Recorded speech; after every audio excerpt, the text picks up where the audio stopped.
దేవుని బిడ్డలారా, నేటి క్రైస్తవ సంఘాల్లో కొంతమంది ప్రభు సేవకురాళ్ళు దేవుని వాక్యాన్ని బోధిస్తూ ఉన్నప్పుడు తల మీద ముసుగు వేసుకొనకుండా దేవుని వాక్యాన్ని బోధించడం జరుగుతుంది.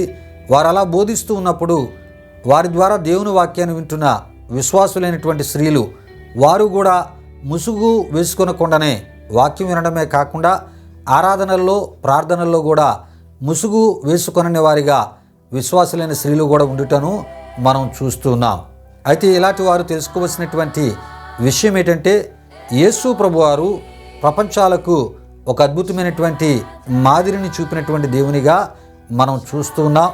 ఆయన్ని ప్రకటిస్తున్న వారు కానీ ఆయన ఆరాధిస్తున్న వారు కానీ తప్పక స్త్రీలైన వారు తల మీద ముసుగు వేసుకోవాలని దేవుని వాక్యం తెలియజేస్తుంది. అయితే ప్రియా దేవుని బిడ్డలారా, అపోస్తలుడైన పౌలు గారు తల మీద ముసుగు వేసుకునమని ఎవరికి వ్రాసి తెలియపరిచి ఉన్నారంటే, క్రీస్తునందు పరిశుద్ధపరచబడిన వారై పరిశుద్ధులుగా ఉండుటకు పిలువబడిన పరిశుద్ధులైనటువంటి లేక విశ్వాసులైన స్త్రీలకు అని మనం తప్పక తెలుసుకోవాలి. అయితే ప్రియా దేవుని బిడ్డలారా, స్త్రీ తల మీద ముసుగు వేసుకున్నట్టు అనగా అది స్త్రీ మర్యాద సూచకంగాను భర్త ఎడల విధేయత చూపడానికి హోందాతనాన్ని కనపరుస్తూ తల మీద ముసుగు వేసుకున్నట అయ్యున్నది. ఆ విధముగా ఎవరైతే తల మీద ముసుగు వేసుకుంటారో వారిని స్త్రీగా గౌరవిస్తూ గణపరచడమే మేలి ముసుగు ముఖ్య ఉద్దేశము అయ్యున్నది ప్రియా దేవుని బిడ్డలారా. అయితే ప్రియా దేవుని బిడ్డలారా, అపోస్తలుడైన పౌలు గారు కొరింథీయులకు రాసిన మొదటి పత్రిక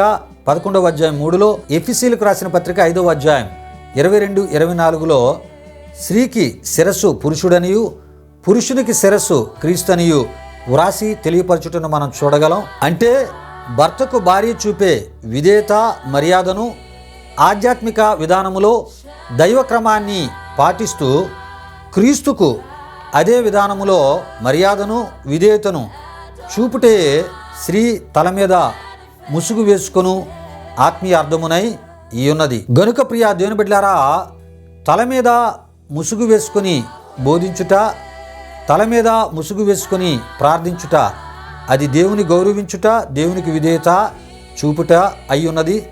ఎవరైతే ఇట్టి ఆత్మీయతను కలిగి దేవుని సన్నిధిని సమీపిస్తారో వారు దేవుని నిత్య ఆశీర్వాదాలు పొందుకొనగలరు.